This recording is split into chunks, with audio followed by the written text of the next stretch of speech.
समस्तीपुर में engineering college के उद्घाटन समारोह में मुख्यमंत्री नीतीश ने एक बार फिर बीजेपी से दूरी बनाए रखने की बात को दोहराते हुए कहा कि अब वो कभी बीजेपी के साथ नहीं जाएंगे। आज जिस तरह से वो बाकी सबके साथ कर रहे हैं, हम तो अलग हो गए। और आप जान लीजिए, जीवन भर हम किसी भी तरह से उन लोगों के साथ फिर नहीं जाएंगे। हम लोग साथ जो पुराने समाजवादी हैं, एक साथ रहेंगे और बिहार का तो तरक्की करेंगे ही, देश के उत्थान के लिए भी हम लोग मिल करके काम करेंगे। आप सबका सहयोग चाहिए। नीतीश कुमार के इस बयान के बाद बीजेपी नेता रविशंकर प्रसाद ने कहा, नीतीश जी तो अब कह रहे हैं, हम तो पहले से कहते आ रहे हैं कि अब नीतीश बाबू की बीजेपी में एंट्री नहीं होगी। नीतीश बाबू को ये याद आ रही है 25 साल के बाद कि मैं नहीं जाऊंगा। केंद्रीय मंत्री रहे, 19 साल मुख्यमंत्री रहे, पूरा भाजपा का सहयोग लिया, नरेंद्र मोदी के कंधे पर इतना जीते, 14 में 2 हो गए थे, सबको याद है। अच्छी बात है, अब नीतीश बाबू के लिए भी भाजपा के दरवाजे बंद है। मुख्यमंत्री नीतीश कुमार ने आज पटना के 6 घाटों का निरीक्षण स्टीमर से किया। आपको बता दें कि पटना में 108 गंगा घाट हैं। इन घाटों पर छठ पूजा की तैयारियां जोरों पर चल रही हैं। कुछ घाटों को खतरनाक भी घोषित किया जाना है।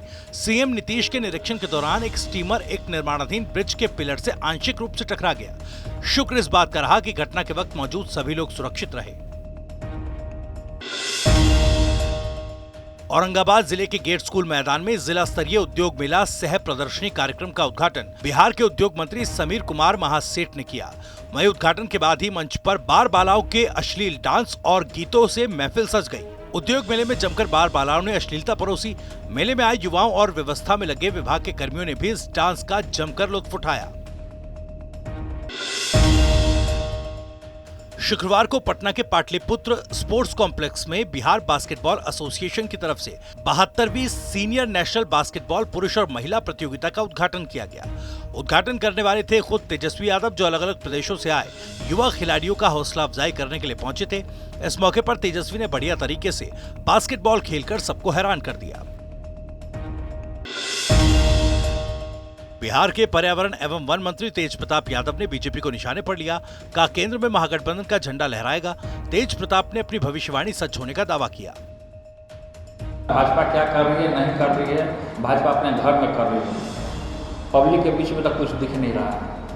पब्लिक ने जो भाजपा सरकार उसको नकार दिया बिहार से। हम तो भविष्यवाणी भी कर देते हैं। पिछला बार भविष्यवाणी किए थे चाचा जी का, और चाचा जी आज हमारे साथ। अब फिर हम आपके सामने और चैनल के लोग ये भी हम भविष्यवाणी कर रहे हैं, केंद्र में महागठबंधन का झंडा लहराएगा। अहमदाबाद में 3 दिवसीय प्रवासी गुजराती पर्व 2022 का आगाज हो चुका है। गुजराती प्रवासी भारतीय सम्मेलन में पीएम मोदी का संदेश पढ़ा गया। कार्यक्रम में कई बड़ी हस्तियों ने शिरकत की। इस सम्मेलन में 20 से ज्यादा देशों और 18 राज्यों के करीब 2500 गुजराती शिरकत कर रहे हैं। बता दें कि प्रवासी गुजराती पर्व 2022 15 से 17 अक्टूबर तक चलेगा। તેમણે આઈના માટે, ટીવી9 નેટવર્ક માટે અને અહીંયા પધારેલા સૌ કોઈ માટે એક સુંદર મજાનો મેસેજ મોકલ્યો છે. આપને આ મેસેજ વાંચી સંભળાવીશ. પીએમ નરેન્દ્રભાઈ મોદીનો મેસેજ.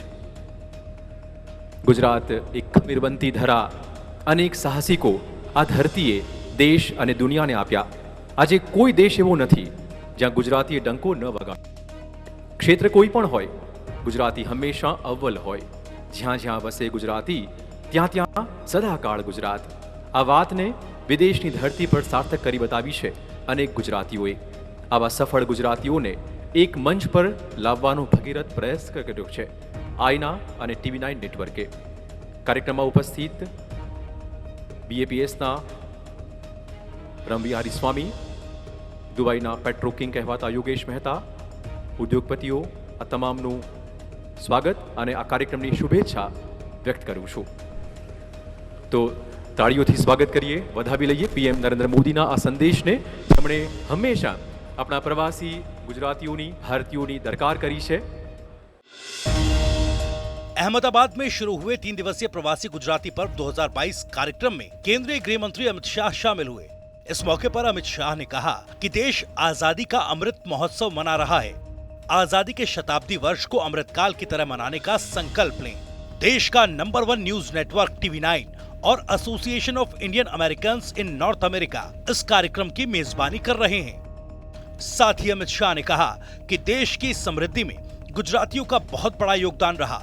उन्होंने TV9 को इस कार्यक्रम के जरिए गुजरातियों को सम्मानित करने के लिए धन्यवाद दिया। प्रवासी गुजराती पर्व 2022 का आगाज हो चुका है।